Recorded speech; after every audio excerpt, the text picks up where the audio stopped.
All right, we're at it again. Good morning, everybody. Well, good morning from Hawaii. It's later in the rest of the country, but I like to do my shows in the morning just to kick my day off by chatting to all my friends online. How's everyone doing? Asymmetric years. First, congratulations on being first today. Augustus, yes, I moved it back a few minutes. Honestly, I just did a show today. I'm doing a show today because it's a very special show. Um, It's inspired by the West Coast semifinal that's going on today. It's going to be some of my just my personal memories, throwing it back to old regional issues that they had. I call them disasters. A little bit of clickbait, I think, in the title today. But yeah, there's been some moments in past regionals that have been probably major learning moments for CrossFit, but I think they've been pivotal in how they've shaped some of the way that they structure events and stuff like that.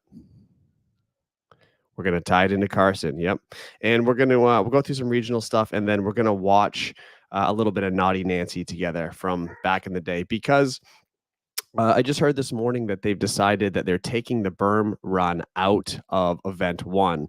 They wanted it in there because it was kind of an iconic part of what they've done in Carson in the past. But for whatever reason, they decided they're going to take it out and they made it a little shorter. So since we're all going to miss out on watching the athletes run the berm this weekend live, we can watch a little Naughty Nancy from back in the day at the CrossFit Games when they did run the berm and talk about what the differences would have been.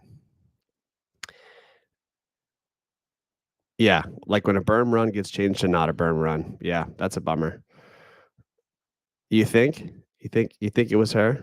I wonder who did it. I saw Hiller's post this morning and I saw Sam Dancer comment about how it would be a scoring disaster, and I actually really agree with Sam's take on that. It's that berm. I know all the boys last night on Savant Show were talking about how not that many people would get capped. I disagree. That 800, as they call it, probably more with the berm, would have been absolutely devastating to a lot of the field. You would have had a handful or more people in both the men and women's side absolutely get capped. The run would have stopped being a run like it feels on flat ground. It would have turned into this slow slogging shuffle up around the steps and around the berm, and it would have made a huge difference, as we're going to see in Naughty Nancy how much that berm actually affects people. So Sam's take was that you're going to have a lot of people who get capped on the last run. I agree that would have happened, and so trying to figure out where to place them in the standings could have been a nightmare, and I agree that could have been a problem. So as much as I would have rather seen the berm, I understand why they probably did it. They probably thought about that last second. Augustus, who cares if it's a scoring disaster? You're only competing against the people at your region, and if the tie break, if they get capped, is just I can't read today. And the tie break, if they get capped, is just time back inside. Yeah, you could do that, or you could, yeah, exactly. You could make the tie break the time at the end of their last clean and jerk before they went for the run, something like that. They could have come up with that answer. I agree. There would have been solutions for this, but I assume that may have been part of their decision making. I love when people get capped. I also love when people get capped. It's one of my favorite things. Yeah, the guys may have won. I don't know why though, because those I would say that CrossFit's only going to listen to a certain demographic of whiners, and those are the people that have been around for a while. Most people who are not big names, not accomplished much, haven't been in the sport long. Their opinion probably doesn't hold a lot of weight with them. So you could probably make a small list of guys they would actually listen to if they put up a stink about it. And that people that I would put on that list would benefit from a longer run. So maybe they just don't like the longer run because they know it would take more out of their legs for the remainder of the weekend, which it certainly would have. But I don't know. It's kind of puzzling to me. I'd love to hear what actually happened. Yeah, probably. Maybe she did threaten it. I mean, she's going to have the same results whether it was a longer run or shorter run, unless it was much shorter, which it's not. Augustus solution: have a camera on the course, and when it hits 30 minutes, go off positioning in the final run. Yeah, I mean that's another good answer too. It's another good solution. Um, they're choosing to not do that. Maybe they just probably want to keep the stimulus more consistent with other regions, even though from Europe, the women in Europe last week to the women in Australia this week were a difference of like 2 minutes, which I know that's only maybe 10%, but that's substantial. 10% more work required or more time to get the work done. All right, let's maybe cough, Brent, cough, cough. Yeah, maybe. They do listen to him, I think. I think he has a lot of pull. All right, let's get into the first of a few disasters from regionals back in the day. And the first one's going to come from the Northeast, actually, back when they used to host regionals outside at Reebok. Let me pull this up. Yeah, so this was back May, probably end of May. I was at this regional, and the workout back, this is 2014. So they started with this, was it the snatch, the hang snatch, I think it was, and they went to the max distance handstand walk. Now, this was mid morning. The guys were probably last to go. Probably teams went early morning, then women, then guys, if I remember correctly. I don't remember for sure. But what ended up happening is that these black mats, and they're pretty thin black mats too. They're not super thick. These black mats were sitting in the direct sunlight for hours and hours. And they hadn't really thought about the effect of that going into handstand walking. So let's play a little bit here.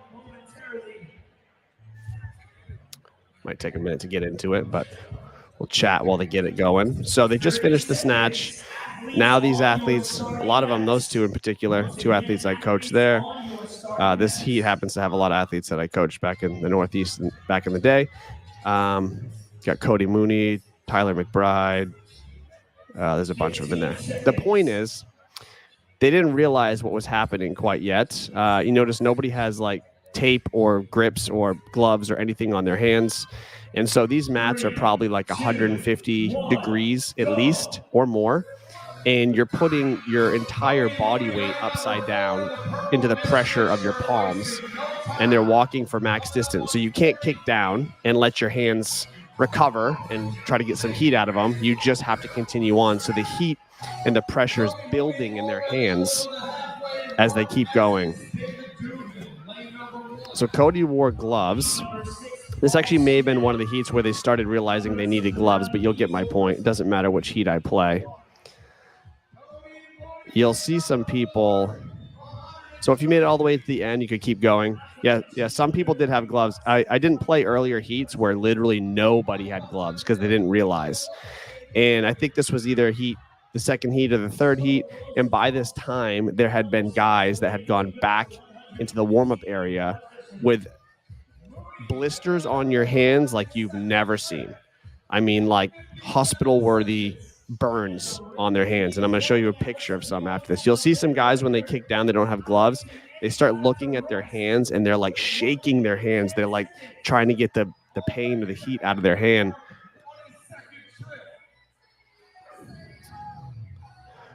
Which guy? I didn't notice. Yeah, back then, some people really didn't have much handstand walk abilities. And you could have started later just to make sure that you were saving your energy for like that one attempt. Because if you came down, that was it. So if you make it all the way across, you can take a break and go back up. Did anybody die? 3 or 4 people, I think, ended up dying from infectious disease to their palms. No one died. Let's see. All right. So that ended very, very anticlimactic. But let me show you something real quick. I'm going to pull it right up, right on the stream here. So this is a photo of this kid that used to train at a neighboring gym to ours. This is actually minor. This is the day after. His name is Nick Delgran. Pretty good athlete, almost made it the games with on a team a couple times, almost made it. So that's like minor. And he's not showing the other hand that got taped up. The other hand is actually like significantly worse. And this is the day after it was cleaned up. So like his other hand, all the skin on his palm is completely missing. And this was like 10, 12 guys that got decent distance in earlier heats on the handstand walk. I mean, it was like insane, especially fresh when they were coming up and showing it. You could see the flaps of skin like just melting off their hand. It was so hot. So that really, I mean, that completely screwed 10, 12 guys weekend. They couldn't hang on for the other events. Anything grip related was just out the window. And this was the same weekend where the final event was the 64 pull-up and the 8 overhead squats. So you can imagine how well the 64 pull-ups went after a couple of days of competing with their hands just completely throbbing. So I brought that one up. I thought that was interesting. One, because major fail, but two, they are going to be handstand walking a decent bit outside in Carson. So I know the heat's not supposed to get quite as hot as it was. I think it was like 80s or something, but the sunlight, especially in California, beating directly on those mats. I assume you'll see some gloves. People will probably take note from what happened back in the day, because I got to imagine they're going to be hot sitting outside like that all day. So it'd be interesting to see. It's something to keep an eye on. What is it? Event 4? I think event 4 is the row and handstand walk. Keep an eye on that, guys. You don't know kind of if someone makes a mistake, not paying attention, that could be bad. You see Vellner's hands after a rope climbing alpaca? No, I did not. I would imagine pretty ripped up then. Same with Sprague. Yeah, I did not see that. I wonder if it's on their Instagram. I'll have to go back and look. But yeah, there's, I guess a rope burn's probably similar to a mat burn, but according to Souza, Carson's actually sweatshirt with it. Yeah, so that's great if the temp's cool. And so probably there's no problems. But even if the temperature's on a little bit of the cooler side later in the afternoon, if it'll end up being the last event, or was it second? No, first event on Sunday, right? So maybe it'll be early enough that it won't matter. But if black mats are sitting in direct sunlight, they're gonna absorb some heat. But yeah, hopefully there's no issue. It just got me thinking. Somebody texted me about it the other day and was like, "Hey, you remember the Northeast?" And I said, "Yes, I sure do." And pointed out that they'd be handstand walking outside. So I just thought that was kind of interesting. But yeah, so if you hadn't seen that back in the day, 2014, that handstand walk really took out a chunk of high-level competitors just because they couldn't use their hands the rest of the weekend. Okay, so done with 2014, moving to 2015. Everybody remembers the main story in 2015. Black shorts. Boucher will be the first to the box jump over. Everybody remembers this. Unfortunately, this is sort of part of what became her legacy. Julie Fouché absolutely dominating regionals to start. I think she had she was in first by a mile going into this event. This is the third or fourth event of the weekend. They had short little box jumps. They're allowed to rebound and then pop.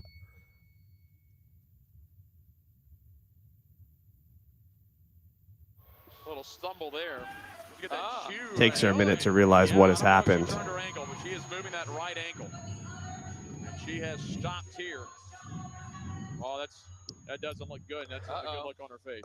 I'm going to pause that for a second. So near the end of the chipper, Julie's Achilles ruptures, unfortunately, doing a bounding box jump. And just recently I had posted a video on here. I did a live stream showing Pat Barber doing some bounding box jumps, the old school fight gone bad style, where you open your hips in the air.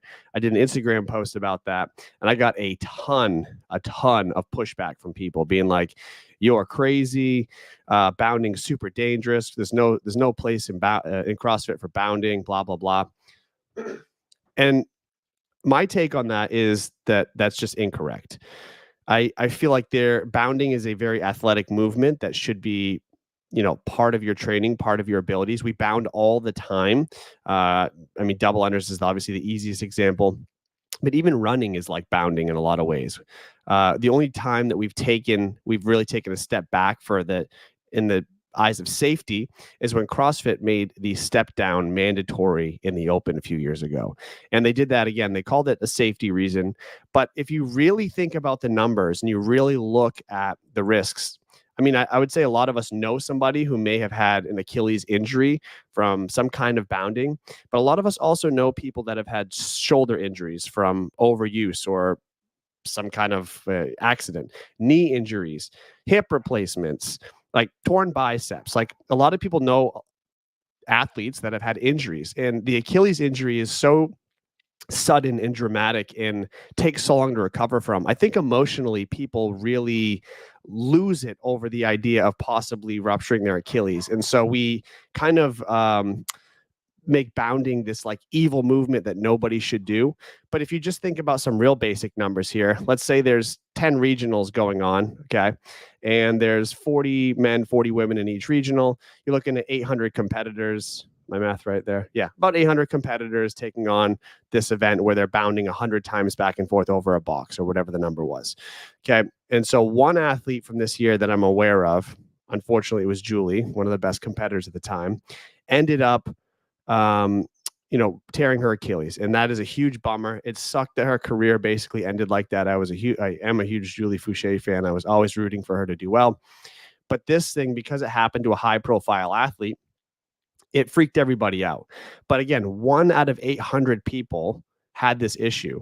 Maybe it was 2, and there was a second one I don't know about, but not many. And then when you kind of extrapolate that out, how many training sessions do these athletes do practicing these workouts where they had no issues? We're talking about fractions of a percent of a risk of this occurring to people. It's a very, very low injury rate, but people are afraid because of how dramatic the bound actually is. And that's my take on it. So I think bounding is very valuable. It's great for warming up for lifts. It's great for just your explosivity as an athlete. But yeah, making bounding box jumps this like evil thing, or saying that the risk is never worth the reward. Maybe it's not for a lot of people, especially as you get older, or you're not taking care of your joints. I know I'm going down this crazy road with this here, but bounding is just like, I think it's fine for the most part. There are people who I don't want to see bound until they demonstrate that they're certain flexibility or certain consistency in the gym. But eventually, I think it's a really good thing to introduce. Yeah, a lot of comments on this. The height was 20 inches, I believe. And yeah, it's a pretty low bound. Yeah, 20 inches. Yes, running does have a longer contact time. You are right about that. My point is, it's just we do work those movements. Is this when Julie was cool? Yeah, she was cool. Are we going to remove double unders too? More people have hurt their Achilles on double unders than rebounding box jumps at our gym. Yeah, I mean, maybe it's because we do double unders more often, or maybe because it's people aren't doing double unders well, or whatever. I don't know. This is kind of my sentiment too. You don't use it, you lose it. That's correct. You avoid bounding for long enough, and then you go to bound later on. You probably have I don't have the data on this, but you probably have a higher incident rate of getting injury if you're not doing it regularly. Hilla brought up a good point last week. CrossFit is mandating the step down from the box jumps, yet athletes plummet from 15 feet in the rope with no standard. Yeah, I mean, I would assume their thought there is that you're doing a lot less coming down from the rope. So the less frequency you have landing in a risky position, the less chance something's going to happen. But yeah, I totally agree that there's not a super clear standard on the safety portion of it. Yeah, sounds like Riley might be against bounding box jumps, but again, the numbers. Again, you could fault people for not doing it well and then getting injured, right? So maybe it's a lack of education or training as to how to do them well. Maybe that's causing it, or we're not training them enough, so you don't have that kind of ability. But the numbers, I just don't think support the level of fear people have from bounding. I don't think that the injury rate is anywhere near correlated to how dangerous people call bounding box jumps. That's my point. I'm not saying injuries can't happen, but injuries can happen in any movement. Catch a squat clean funny, break your wrist, tear your knee, hurt your shoulder on a jerk, separate your shoulder on a bench press. Like, there are incidents of injury through all these movements, and they happen, infrequently, but they happen. And I think the Achilles tear is pretty infrequent as well. Okay, sorry about that. I that triggered me. Anyway, Julie obviously was not able to finish. She was probably going to dominate this regional. So the bounding box jump got her. Again, didn't really affect anyone else. You see everyone very comfortable with it. It's just a freak accident is probably all you can attribute it to. And now I guess, Bill, the question is, we will wait for the next women's event. We'll have to see. You can definitely see there was a little. So she didn't want to withdraw, even though she knew it was over. So what did she do? Oh, that didn't work. So they let her come out in her boot in the next event, which was a handstand walk. It was a timed max distance handstand walk the next year instead of one attempt. And she threw down in the boot, and it was a very emotional moment for a lot of people a lot of Julie fans back then. So anyway, the box jump took her out that year. Again, I understand why CrossFit doesn't want this to happen to somebody else like this. So I understand their fear, especially with the high participation rates in the open, why they would change it the way they did. But yeah.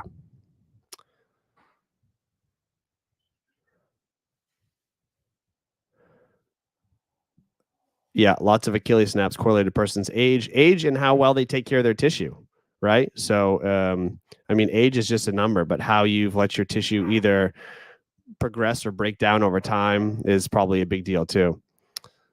Yeah, I mean, again, technique is going to be a part of that as well. And then real life application. I mean, anytime you want to be explosive, I mean, bounding itself may not be the most common thing that we do in real life, but being able to land and then jump again is a pretty standard thing in power work. And it helps you kind of fire muscles when you're learning how to lift, especially explosive lifts like the Olympic lifts.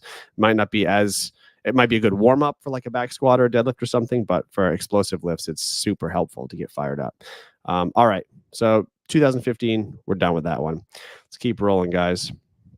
Already 20 minutes in. I'm wasting my time talking about box jumps here. All right, what do we got next? I want to get to Naughty Nancy because I want to watch them run the berm, and I'm disappointed that we don't get to see it this year. Okay, so you guys probably remember this. 2017. It's not that long ago. I'm supposed to do things from the past, but I'm bringing up things that are more recent than the old ring dip issue. So this was the year of the dumbbells at regionals and the year of the 21-15-9 with the ring dips.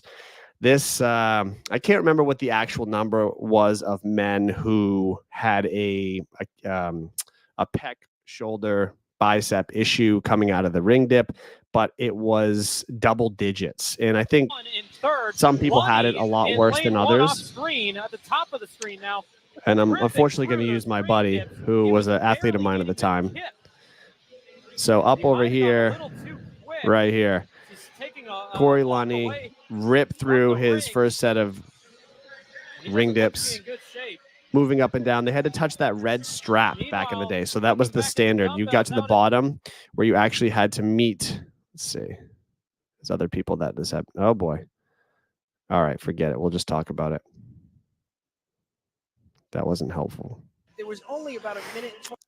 So you had to touch that red strap back in the day and just touch kind of your bicep or shoulder to the ring itself. And these athletes were going so fast. And this happened across a number of regions. Basically just trying to go so fast that I would imagine what's happening is the rings are getting out away from them a little bit and they're using explosive kip. So the rings get away, they get a little lower than they're used to. They use their upward momentum from their hip and legs to get the energy going, and they press out of a really weak point, and then they get that pop.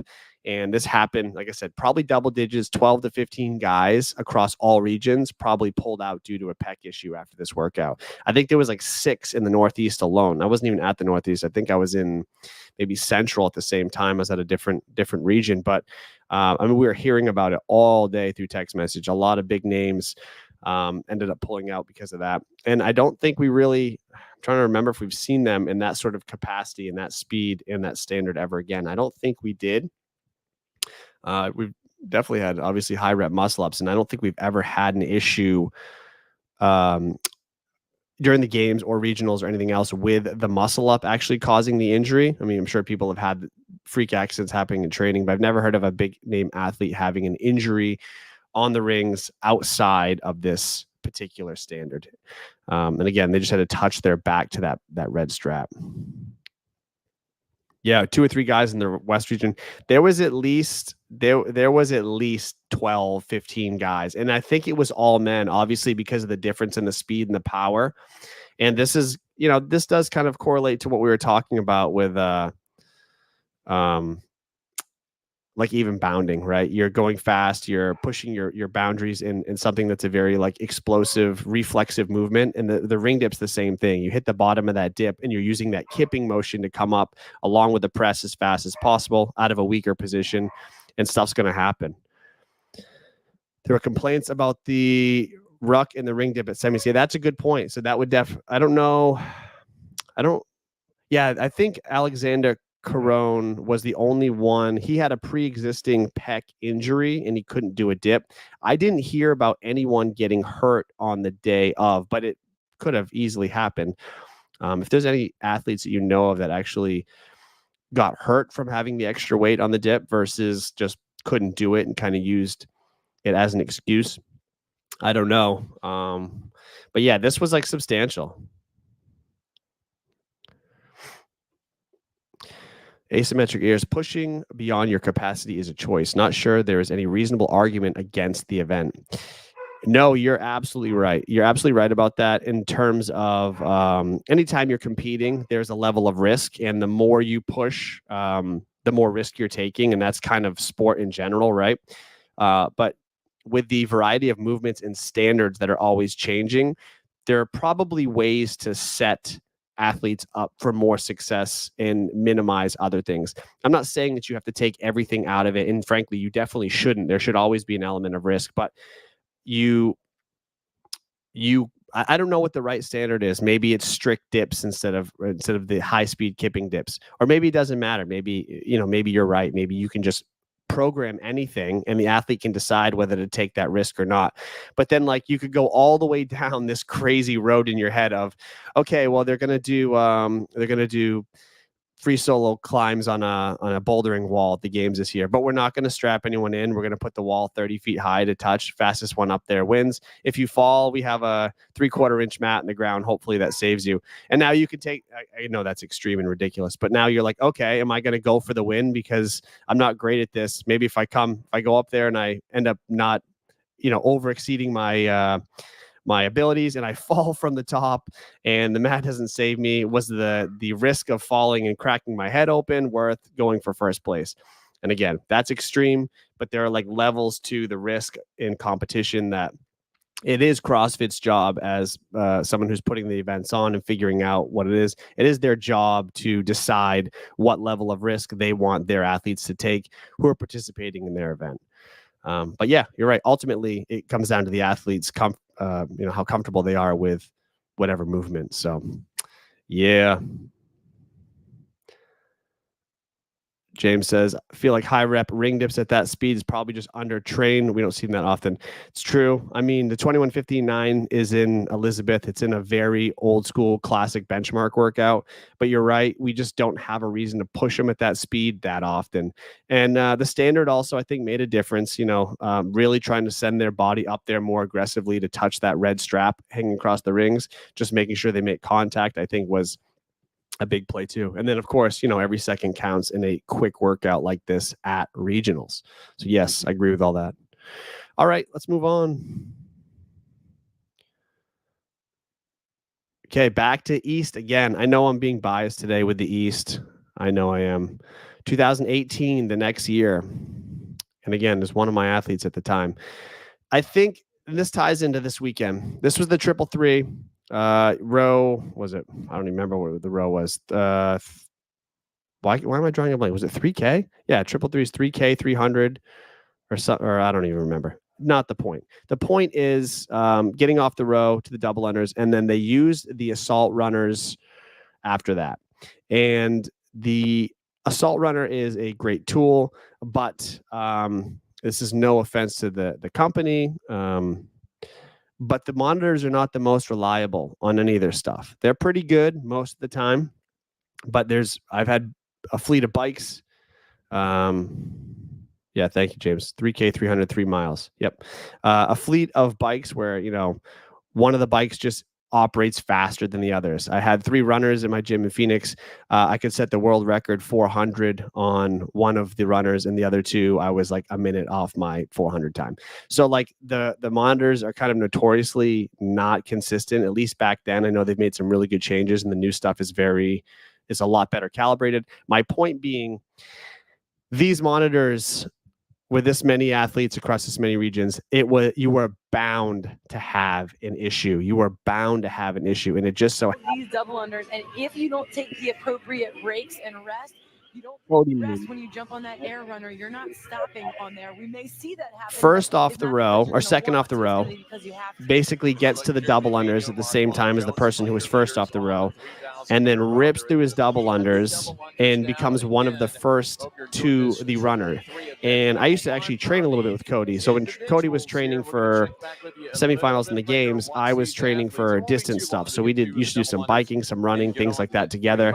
And let me tell you, Cody was one of the best runners in CrossFit, period, across all regions at that time. He's a big guy. So one, he could move a machine easy, but even outside, he was so fast and could do distance like crazy. He was just a real like athlete, like multi-sport athlete in high school, just a killer runner. So he actually gets to the runner first, and I believe the story is his monitor doesn't turn on or something. And so they're trying to scramble to get his monitor going, and it never works. So there he goes. Cody's on his last set of the double unders. Cody and Craig, first two in the last set of the double unders. Cody gets to that runner, and the monitor fails on him. And the backup plan for the judges is counting repetitions of the track. So they have a white strip painted on the side of one of the pieces of track, and every time the judge sees the track go around and the white strip pass, you count it as a rep. That ended up being so much slower than the credit everybody else was getting on their monitors. This was going to be Cody's home run event for the weekend to get him back to the games. And he ended up being, you're going to see in a second, one of the first people onto the runner, and ended up in with a mean pace, and ends up being one of the last people off the runner. Him having maybe the only malfunction, or so Craig gets there just before him, and Cody literally hops up seconds after him. There goes Cody. And so Craig's monitor is not counting either here. You can see he's like, what's going on with the monitor? It's not counting. Cody's holding his hands up. Why isn't my monitor counting? So these guys aren't getting credit for their work. And anyway, so they end up counting Cody so slow that he, again, is one of the last people off the row. He ends up missing the games, I think, by one spot. Complete letdown by CrossFit. He easily would have qualified. I think Marquand actually got the last spot. Cody absolutely earned that spot, didn't get it. All because of an equipment malfunction. Something that could be fixed easily by having a live run, which is what they're doing this year. Yeah, horrible backup plan, but but what else are you going to do? That's the problem with machines, right? And there's been issues on all kinds of machines. Sometimes the computer just glitches out, and that's just unfortunate, and the athlete loses credit or doesn't get credit fast enough. I think they do try to limit the use of their machines for the most part, because they are afraid of the potential unfair backlash of a malfunction of a machine. Barbells typically don't malfunction. Running on your own 2 feet, if you have a malfunction, that's on you. The only other crazy malfunction I've seen was not a CrossFit event. It was the East Coast Championship. In the final event, we had an athlete jump up and do muscle ups, and one of the rings just came right down. They fed the strap through the buckle backwards, and so he stood there and didn't get to do the final while everyone else did that. So another epic fail. But that was not CrossFit. Oh, we protested. Cody protested. We protested nonstop, and they did nothing about it. Even though they were very aware of his abilities, very aware of the mistake, and they did not compensate him. It was insane. They cost him his whole season. Okay. Yeah, bikes. What about bikes? There's all kinds of issues with the bikes too. The monitors have gone bad. I do think the Rogue stuff has been more consistent though. I haven't seen too many issues with the Rogue monitors, and I have both types of bikes, and the Rogue monitors seem to have been pretty consistent. James, anything but shuttle runs, I'm in. I don't mind the shuttles. I know they're not fun to watch, and yes, they would be better on a soccer field in Carson, so you couldn't really do that in any other region. I don't mind the shuttles, honestly. If they did shuttles, though, they should have it where like maybe every 5 or every 10, you're advancing to like another further stripe on the floor. So at least you can see where people are at with them. The problem, or you move a marker as you go. The problem with the shuttles is it's not appealing to the eye, but I still think it's a fine test of fitness. All right. I think that's it for that stuff. Let's bring out Naughty Nancy. What we're all missing out on this weekend today, the running of the berm. Let's close it out with some fun here. 2013, second heat. There's only 2 heats. Inside. Let's just enjoy this, guys. We're just going to enjoy this Lane one. assignments for the second and final heat. Bikes are falling apart of the games. Yeah, that sucks. In the middle of the field. That sucks. Rich Froning and Jason Kalipa. And then right next to Kalipa in lane number 13. Where's my man coffee? He trains with on a regular basis. I'm going to enjoy this Garrett one, guys. Fisher.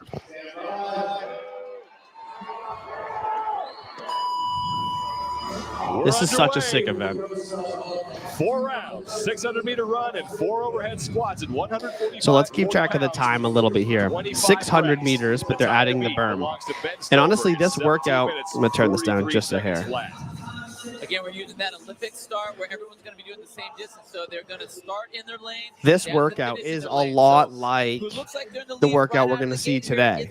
It's 5 rounds, it's a run around outside, and it's overhead squats instead of clean and jerks. But I think the barbell is actually comparable effort for each of the sets. This is about the same distance, so we're looking at him to have up around the berm. He said he was running about 85% yesterday. Everyone else thought he went out too hard, but he said it was love that berm run. It's just such a cool part of all the events. So here's the stair shuffle. You can see guys on Savant's podcast were talking about how once you get to the stairs, you kind of get stuck. You can't do a lot of passing, which is true. Although the interesting thing about the stairs they used to do, I don't know if they've been briefed on this year, is using the handrails to climb. So they actually like use their arms to pull their body up the stairs a little more, which is actually a good strategy if you're allowed to use it. But they're not doing the berm. So you can see where he's coming across there at the bottom and then went down the stairs. That straightaway, that concrete straightaway in front of that wall that starts with the grass, I think that's where they're actually going to be running. So they're cutting off that big arch around the top. Thanks, guys. Hey, don't downplay how hard this workout is just because they make it look easy. Dan Bailey, after the last heat, walked into the athlete tunnel. Remember, this is a 600, and they're supposed to be running 800s today. Who's in this heat? Keep in mind the kid has about a quarter size. We don't know. I don't know why exactly they're skipping the berm. There's a couple thoughts out there. Some people complained because it was going to end up being closer to probably 4 to 5 minutes per run with the berm. See, look how slow they are coming down the stairs. Oh, people thinking that they weren't going to get capped adding that berm to the run. There's going to be a lot of capped athletes. I think that was part of it. The berm benefits good runners for sure. Good runners have done plenty of hill training. They're good. The reason they are good runners is because they flush waste out of their legs faster. They process oxygen better. That's what kind of makes them good runners. They move their body better. So the worse you are at running and the worse you are at moving your own body, the harder stairs or a hill or something becomes for you. It only exacerbates your problem.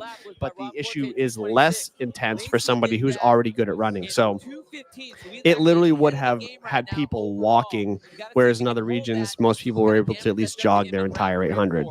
I'm telling you, I think people were downplaying how significant having that berm in the workout would be. It would probably be the biggest part of the workout itself. And that's probably why they're taking it out, because the berm, I think the guy, those that be in CrossFit that have programmed this, that have been watching this for over a decade, know that berm would create a completely different stimulus in the workout than what they've given everybody else. It is a different workout with the berm.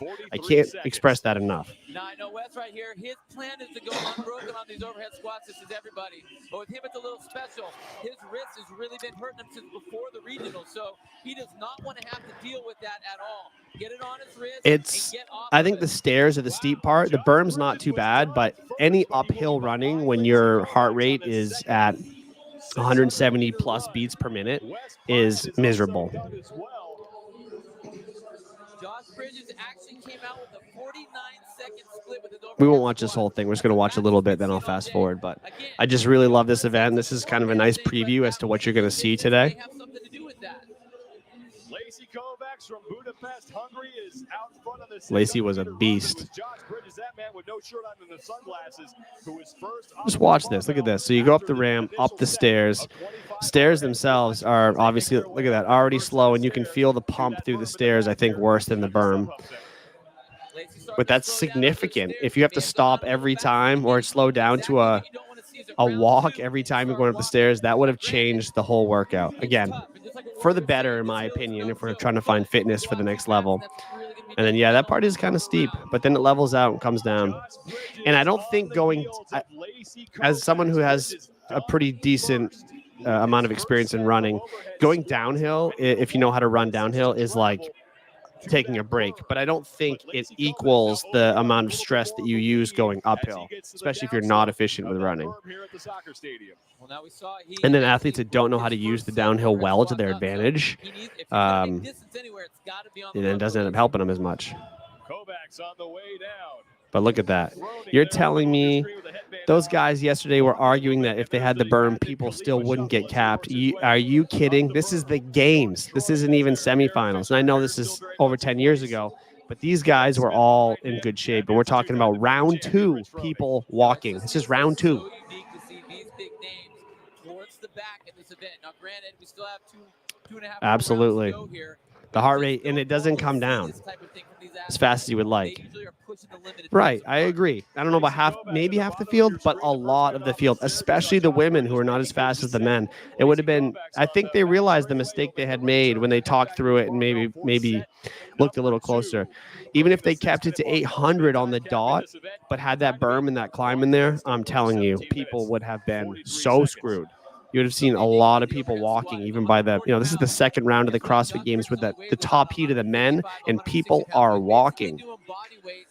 100 times throughout this workout. So even though he moved the fastest, the no surprise here that Josh Bridges absolutely kills this workout. Bridges trying to carry the momentum he gained last night with a win in legless. It was God, this was a great event. First place finish of the competition, and now he is on pace to possibly get another. So those guys are, again, not going to the berm. They're doing that concrete in front of the berm, but they're going from the tennis stadium into the soccer stadium, around the soccer stadium, back through, and then back into tennis stadium. So this is, again, reminding you, these were 600-meter runs that are crushing these dudes. The athletes today have 800-meter runs. That's a lot different. And that's not just an extra minute of running. That's probably an extra minute 20 of running with how tired they're going to be. Doesn't have to travel as far, but he's not stopping at all. There's no pause at the top. And again, he doesn't want to stop, but look at the difference. Look how much quicker Josh is than Lacey. And they're obviously cycling these, I think it was 15 overhead squats, a bit faster than people are going to cycle the 10 clean and jerks, especially in later rounds. Kovacs has the bar on the ground. Meanwhile, Josh Bridges is through 18 reps, and he may go unbroken on set number 2. Oh, shit, was it 21? I don't remember the rep scheme. What was the rep scheme for Naughty Nancy? Someone remind me. Athletes are catching up. Jason Khalifa now in second place with Garrett Fisher and Frederick Agidius. Josh Bridges is done. Dang. Into the box, and now Bridges on his third 600-meter run. Still under a minute on that. And you can see, I mean, he's moving pretty good, actually, but you can see that that's a very deliberate jog. Ben Stoberg, his fastest overhead squat split was 1:13. You can see the huge difference here between that heat and this heat. Bridges only gained 7. That's a good point. They could have. They absolutely could have. Well, I guess they're probably not. They're not set up in the soccer stadium. That's the problem. So Augustus is saying they could have just done the same distance as this instead of the 800, and it would have been similar. And you're right, it would have been similar. But they have the distance that they have to cover from barbell to barbell back around the loop is too long, and I don't think they're allowed to set up in the soccer stadium. From what I hear, there's a soccer game going on soon. Oh, it's 25. Thank you, Eric. 25. He just keeps on moving. He has a very high pain tolerance for these kind of workouts. Josh Bridges came into this event in a. Oh, I agree. If they could have just set this up, if they could have essentially made this the same workout except just sub the barbell movement and weights out, that would have been absolutely awesome. And it would have been fine to do too. There's no issue with that being the test versus what they did in other regions. There's no problem with that at all. in my opinion. I mean, we had years of regionals and sectionals and all kinds of stuff where the programming was different. In sanctionals, all those times people were allowed to have their own programming for this. So I don't think it's a big deal if things switch in your particular region for your test. I think you're still going to get the right upper people through into the games, which is all that matters. He's just smooth and consistent the whole time. Short top, he stepped up those hills, and he's not going to stop on the stairs or on that hill. And he's just, I mean, he's unbelievable on the overhead squat. Yeah, I would love if they brought the games back to Carson. Maybe they're experimenting with it a bit.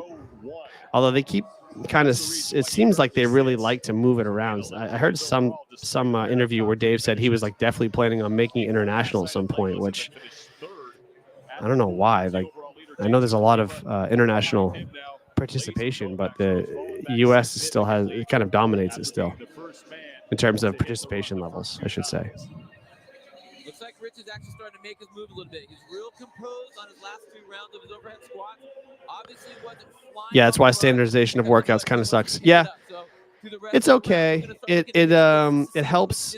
The standardization helps us figure out what to do. So, like, for example, I have an athlete who's going in the East next weekend, and I know we've talked extensively about these workouts, and we know that we can't use the times we're seeing from this weekend or even last weekend to make a plan for what they're going to do for the run in the East. We just don't know. So all we can do is figure out how we want to cycle the barbell and what our strategy is on the run itself.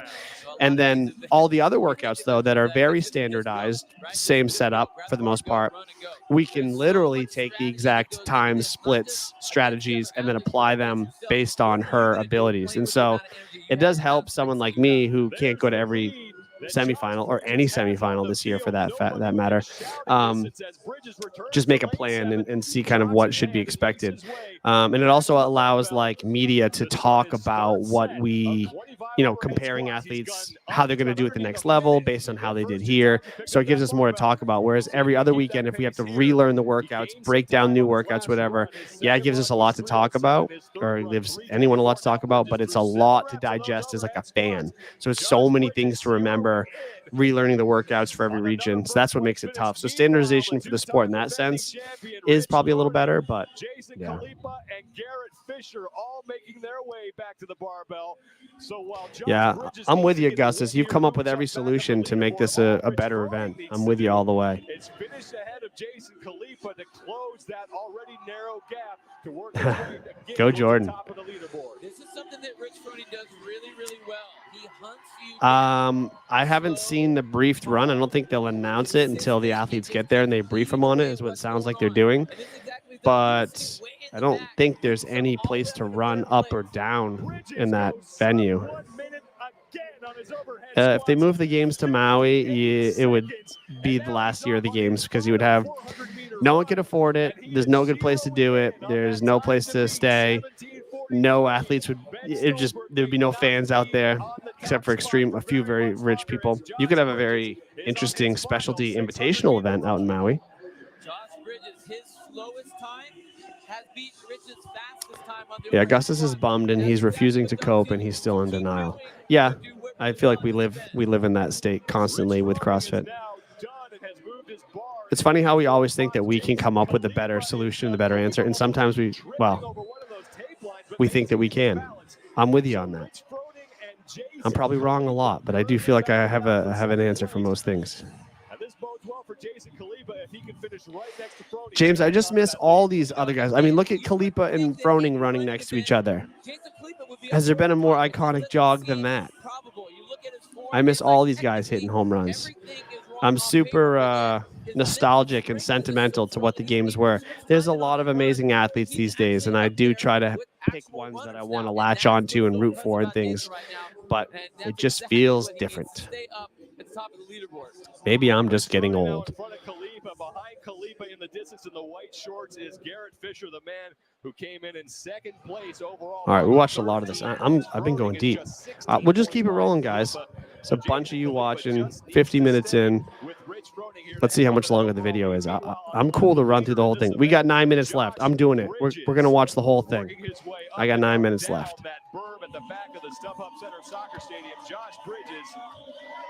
Oh, well, James, good thing you found my show because we're going to watch everything about these guys basically forever. So he was somebody who was talked about a lot. Bridges is flying still. Possibly win the games this year. This is definitely a event for him. And you know what's crazy? Okay, he's got his sunglasses on. We always see Rich Froning looking around to know exactly where everyone is. Boy, that's a deep topic. I don't know what the answer is on that.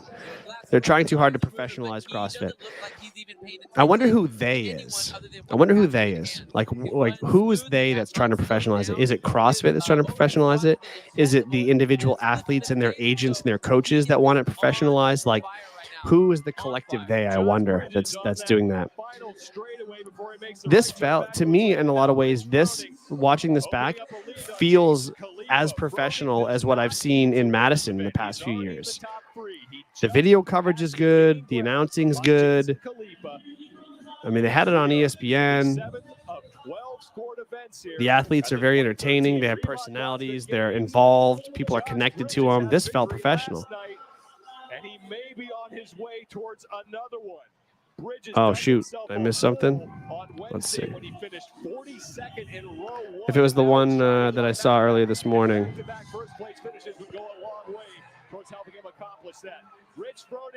Yeah, they just they changed it. I don't know why.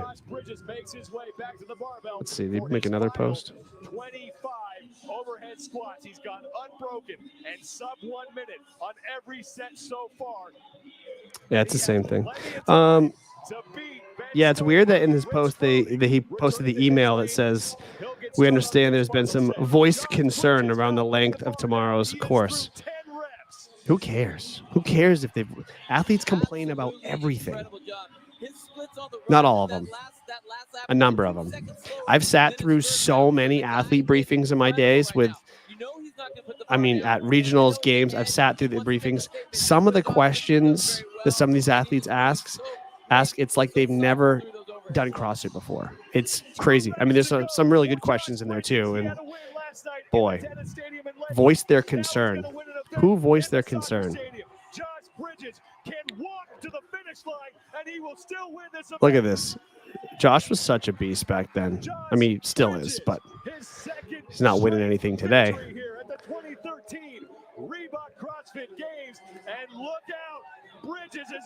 Makes it look easy. Don't forget how hot it is out there in the stadium at this time too. The games in Carson, and remember this weekend's May. These guys are doing this in August in Carson. It was so hot out there in the stadium. I would have to walk around and hide. People would fight each other for those corner spots in the shade under that big canopy there. If you were stuck in the sun watching, you could not spend more than an hour in your seat without just being toasted. I mean, toasted. It was so hot out there every year. I agree, James. It felt very professional to me too. So Khalifa will finish third, and he will pick up 90 points. So Rich's squat and a lot of his movements were always just the gold standard. I mean, people could still learn from him today. Easiest job in CrossFit, Rich's judge. I would say so. There's been a few others like that too. I mean, it's no coincidence that the best movers were the ones that got to the games every year. There are some people who got there out of sheer determination and willpower, but the best movers always got it done. Yeah, I don't have as much now they get that dry Texas heat. I don't have that much experience. I've been to Texas a bunch of times, but I can't I don't know what it's going to feel like out there in August. And I know they're going to do outdoor events. I know it's going to be hot. Only trailed him by 3, so Froning will jump now into second place. Here comes Ben Smith. Ben Smith is in. I just don't know how it compares to California or Madison or whatever. Oh boy, Graham's struggling. You tell me that berm didn't have an effect on people. Of finishing well below the rest of the field here. This is exactly what the community that's watching this event has to understand. These are insane athletes. I've competed with these athletes. These Mikey says it feels like the brands within the space literally walking like the authenticity of their athletes. CrossFit media has lost much of that authenticity from the pre-2019 era. What Josh Bridges did, you would think it was no big deal. Yeah, but also you look at Graham Holmberg and it's like, I agree. whoa, I think there are certain brands that will latch on to anyone with a bunch of followers, and it's very obvious, and those are brands that no one's connecting to personally. Then there are brands who grab onto, I don't know if you call them micro influencers or smaller known athletes or personalities that bring a lot of value to people. And even though they don't have the same sex appeal or whatever else is getting all the views on other posts, they feel like people are connecting better with certain personalities of today. And so brands are starting to learn to go to those people, which I like to see. But yeah, it does feel like it's becoming more cookie cutter and less real. Come on, Graham. Wes Pyatt is done now. Pyatt 10 seconds inside the 20-minute time cap in lane number 1. Graham Holmberg just trying to cover as much distance as he can, and we're going to hit the 20-minute time cap. So Graham. And there's the cap. Boom. All right, guys.